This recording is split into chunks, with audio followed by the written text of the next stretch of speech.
ito. Kung isa kang bidista talaga, kilalang-kilala mo si Mang Roger. Part na rin na siya ng buhay namin as a student and as an athlete dito sa San Beda. Tumatak sa akin si Mang Roger kasi hindi lang dahil doon, pati na rin sa basketball. Lagi siyang nanonood, lagi siyang sumusuporta. At kung may free time siya, medyo minsan nagtuturo na rin kahit pa paano. Mang Roger, stay healthy lang and stay humble. And Mang Rod, sana patuloy ka pang magpasaya ng mga tao, lalo-lalo sa mga estudyante. Mang Roger, sana maghaba pa yung buhay natin. God bless. Mang Roger, you're the best. Mahal ka ng mga bidista. Para sa akin kasi si Mang Roger, kung may oblation yung UP, may Mang Roger yung San Beda.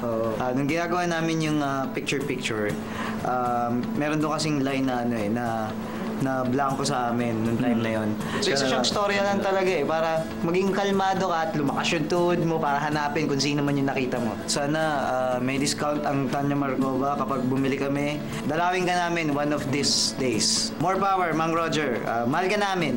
Si Mang Roger, ako'y kinalabit. Ang sabi, halika na, balot mo na bago ka magkonika. Picture, picture, oh, picture, picture. What a beautiful face. Mang Roger! Kalug yan, masayahin tao. When I won as mayor of Quezon City, he was one of those who greeted me and said, he's really very proud of what I've reached today. I've known him since I was, late elementary, early high school, until college. Alam mo, mahal ka ng mga bedista. Parang teacher ka na rin namin, one way or the other. I hope nothing happens to you. The Honorable Mayor of Quezon City, Herbert Bautista. Mayor Herbert, sa akin, may bistik, may kuya. I love you, Berto. Maraming salamat, mga bedista, at sa inyong lahat.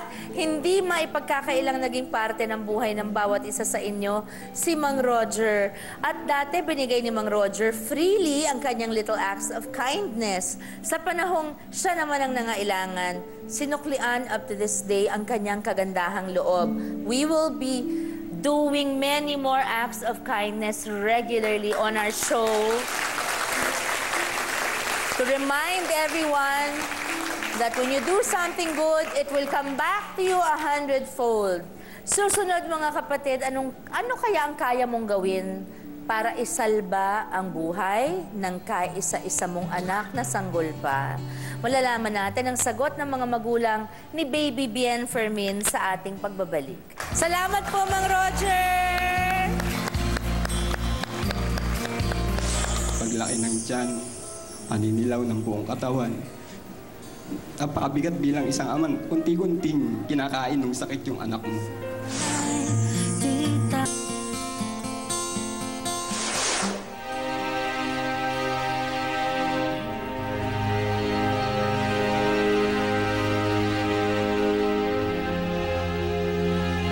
January 30 na confirm, na-diagnose siya talaga with biliary atresia.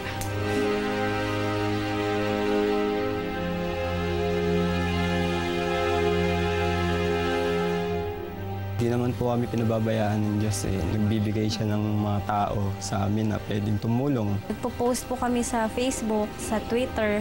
Nagbibenta po kami ng mga t-shirts. Ito po yung t-shirts namin. Tapos meron din pong nag-organize sa amin ng Climb for a Cause. Basta maging mabuti ka.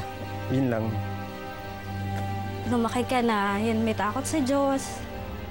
Baby Bien, mahal na mahal ka namin. Ang mga magulang nagagawin ng lahat para sa kanilang anak. Narito po si Jernico at Jory Bell. Jernico, welcome. Jory Bell. Welcome to the show. Salamat din. Ito yung shirts na binibenta natin, ano? Opo. Nakalagay, A Gift of Life. Tapos, liver transplant fundraising campaign sa likod po. www.bienluis.blogspot.com. Ayun po, meron ding puti. They come in small, any size, from small to extra large. So, if they want to buy this, sa blog nyo na pupunta? Yes po, nandun po yung complete details ng cellphone number po namin and email address po ni Pati Bien. bank account numbers, right? Opo. Okay. So, that's www.bienluis.blogspot.com. Ayan po. Okay. Kailan nyo napansin na may problema sa kalusugan ni Baby Bien? Ilang months na siya noon? Bali, 2 linggo po siya nung nakita po namin na medyo madilaw po yung mga gilid ng mata niya. Pina-check up po namin kaagad. Ang sabi po ng doktor, kailangan daw po namin na ipa-biopsy yung liver po ni Baby Bien. Kumbaga, dapat makasure kung ano po ba talaga yung cause ng paninilaw. So yun po, noong time na yun talagang kinakabahan na po kami na natatakot eh.